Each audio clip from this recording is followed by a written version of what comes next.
Bonjour, c'est Chris pour Actu Bassin TV. Nous nous trouvons aujourd'hui au Routioutou, une cabane ostréicole qui a pignon sur rue, si je puis dire, sur le port de la Rosse à Gujan-Mestras. Et je vous présente Géraldine Vigier. Bonjour Géraldine. Chris. Donc vous êtes co-gérante avec votre mari du Routioutou. C'est ça, tout à fait, depuis bientôt 18 ans. Depuis bientôt 18 ans, un établissement que tout le monde connaît. C'est un petit peu l'institution gujanaise. C'est gentil. Voilà, vous servez d'exemple pour beaucoup.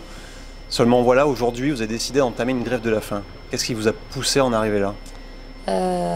C'est un tout, c'est une accumulation de plein de choses depuis 2 ans et demi, et notamment la goutte d'eau qui a fait déborder le vase. C'est un courrier reçu adressé en recommandé avec accusé de réception de l'URSSAF la semaine dernière, nous réclamant la modique somme de 340 000 €, considérant que je n'avais jamais déclaré mes employés, mon personnel ou moi-même à l'URSSAF, alors que je suis assujettie au niveau du régime social à la mutuelle sociale agricole et à l'ENIM. L'ENIM, c'est l'établissement national des invalides de la marine. Alors ça porte ce nom, mais effectivement, c'est la caisse sociale de tutelle des marins. D'accord, d'accord. Et sur quoi ils se sont basés alors ? Parce que ça suffit peut-être pas ça comme chef d'inculpation. Ils se sont basés sur une enquête, l'avenir le prouvera, hein, mais ils se sont basés sur une enquête complètement floutée dès le début, avec une reconstitution de chiffre d'affaires totalement ubuesque et impossible là où nous en sommes. Et notamment en se basant sur la convention HCR de l'hôtellerie café-restaurant, alors que nous dépendons de la convention de la conchyliculteur, puisque nous sommes ostréiculteurs. D'accord, donc ça paraît invraisemblable, ce qu'on vous reproche. Vous pensez qu'il y a de la délation, de la jalousie au niveau de vos confrères ostréiculteurs ou... Non, au niveau de mes confrères ostréiculteurs, je ne pense pas, j'en suis même plus là, parce qu'à la date d'aujourd'hui, sur les 280 entreprises ostréicoles que nous sommes encore, malheureusement, sur le bassin, parce qu'on est de moins en moins nombreux chaque année qui passe, sur ces 280 entreprises, nous sommes 110 à pratiquer la dégustation. Certaines sont encore au niveau fiscal, aux bénéfices agricoles, parce qu'elles font de la dégustation pas trop importante et puis ça va pas plus loin. Après, bon nombre d'entre nous sont passés depuis quelques années de plein droit et à la demande des services de l'État et notamment des services fiscaux à l'impôt sur les sociétés. Mais en aucun cas, nous avons changé de régime social. D'accord.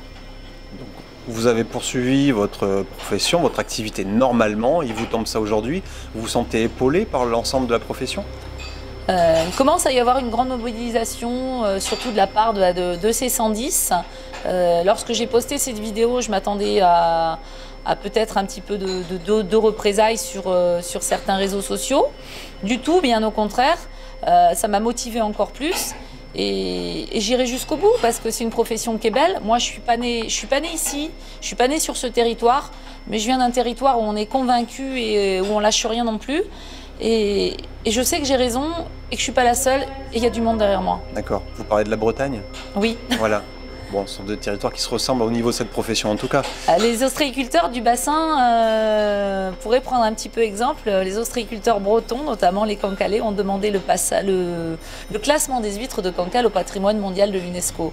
Comme quoi, c'est un produit qu'il faut défendre, mettre en avant, à qui il faut redorer le blason et c'est un produit magnifique, les huîtres. Bien évidemment. Vous vous sentez comment aujourd'hui par rapport à cette grève de la faim ? Fatiguée. Fatiguée, après j'ai du mental. Je sais où je vais, je sais où je veux aller, je ne baisserai pas les bras.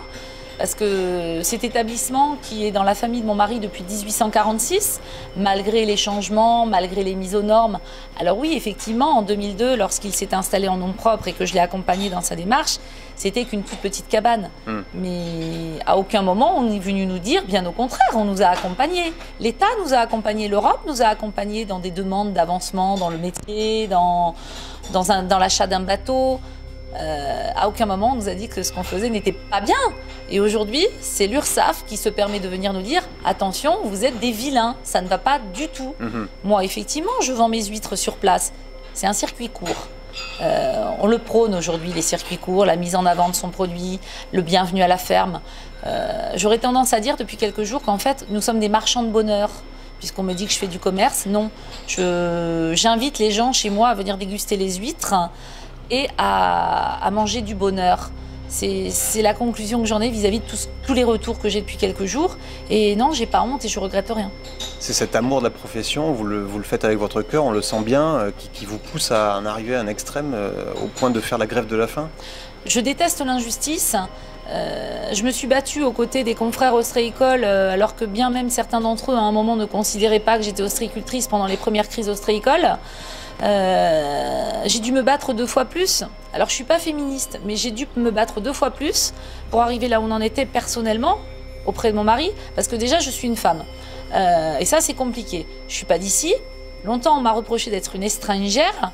Et puis une petite bourgeoise, entre guillemets, qui arrive dans la profession de Saint-Malo, qui n'est pas d'ici. Quand vous arrivez sur un terroir, un territoire agricole, mais dans tous les coins, c'est pareil. Oui, c'est vérifiable dans toutes les régions de France. Exactement. Voilà. Il faut se faire accepter. Il faut se faire accepter. Aujourd'hui, on a été accepté. Preuve en est que nous sommes ostréiculteurs. 2018, concours général agricole des produits à Paris au Salon de l'Agriculture, médaille d'argent. Et cette année, médaille d'or. Je ne pense pas que dans ce genre d'endroit, on vous remette des médailles si vous n'êtes pas un agriculteur. Je ne revends pas des huîtres. J'invite les gens à les déguster dans le cadre de mon activité chez moi, dans mon établissement. Alors oui, j'ai quelques bulots, j'ai quelques crevettes, j'ai du vin blanc, j'ai du pâté. Je n'ai jamais rien eu d'autre. Je l'ai toujours proposé. C'est ce qui est prévu dans l'arrêté préfectoral. Complètement, voilà. Complètement. Mais dans l'arrêté préfectoral, j'ai vu aussi des gens le critiquer en disant qu'il y en a beaucoup d'entre nous qui ne font que de l'achat-revente d'huîtres. Il faut savoir qu'on a le droit d'acheter des huîtres, et heureusement, parce que la profession, il ne faut pas oublier que le bassin d'Arcachon est le bassin qui a le taux de production le plus cher d'Europe. Un jour, je vous emmènerai, si vous voulez, en pescatourisme. Vous verrez que chez nous, les huîtres, dans son cycle biologique, en 3 ans, elle passe par tous les terrains, par toutes les situations. Et on a le droit, effectivement, d'acheter de l'huître, de la toute petite, dans les écloseries, on a créé des écloseries, on a créé des nurseries à huîtres. Ouais. On a le droit d'aller acheter du demi-élevage à certains endroits et de le retremper. Ça rentre dans le cycle biologique de l'agriculture. C'est bien précisé, il y a des arrêtés, c'est l'arrêté Teyron qui fait preuve et jurisprudence. Donc en toute légalité. Effectivement, c'est pas bien d'en rentrer et hop, de les recommercialiser de suite. Pour ma part, je ne l'ai jamais fait, sauf pendant les crises ostréicoles, ouais, où effectivement, sous les couverts des services de l'État, nous avions le droit de vendre des huîtres d'ailleurs, puisque nous n'avions pas d'autre moyen de substitution. Et que de toute façon, pour pouvoir vendre quelques bulots, quelques crevettes, il doit toujours y avoir des huîtres sur la table. Donc, même en période de crise, on arrive à s'en sortir. Mais qu'est-ce qui vaut mieux? Qu'on aille montrer qu'on est là, qu'on a des problèmes? Ou est-ce qu'il vaut mieux qu'on arrive à travailler honnêtement et à trouver des solutions pérennes? On a trouvé une solution pérenne pour sortir de crise, à un endroit où la production est très difficile, où il y a un taux de mortalité monstrueux. Et je pense que ça dérange un petit peu quand même. D'accord. Là, vous comparaîtrez devant le tribunal correctionnel le mois prochain?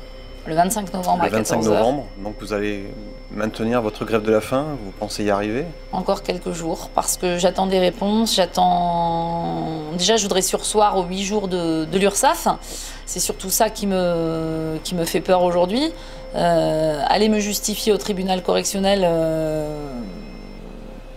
ce que j'ai fait de mal, non. Ce que j'ai fait de bien, j'en suis convaincue. Le tribunal en jugera, il n'y a pas de souci. En revanche,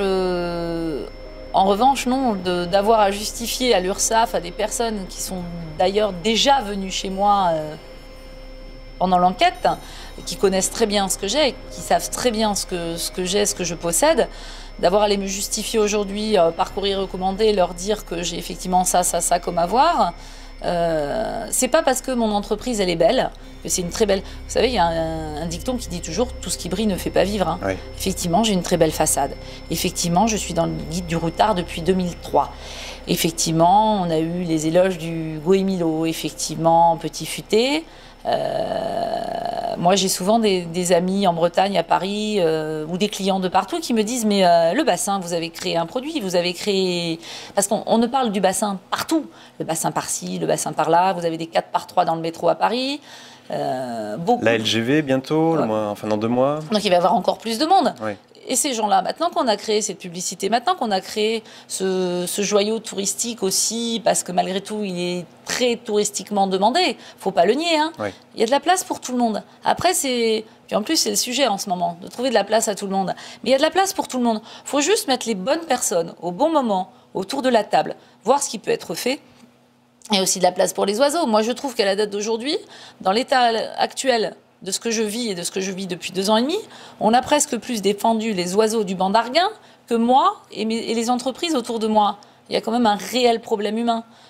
Et il risque d'y avoir un réel problème humain si jamais il y avait une jurisprudence le 25 novembre. Oui, quand on parle de patrimoine, c'est vrai que les choses n'avancent pas pour tout le monde en même temps. Voilà, on a l'impression que tout est découpé. Vous parliez des oiseaux, mais il y a aussi la profession ostréicole. Enfin, il y a plein de choses à défendre aussi. Ça, on vous comprend. Bah, écoutez, Géraldine, merci. Merci beaucoup. On vous souhaite de garder la forme, garder le moral, de tenir le coup. C'est bon, l'eau. Et puis, on se retrouvera certainement après l'audience du mois de novembre. Avec plaisir. Merci. Bonne journée. Au revoir.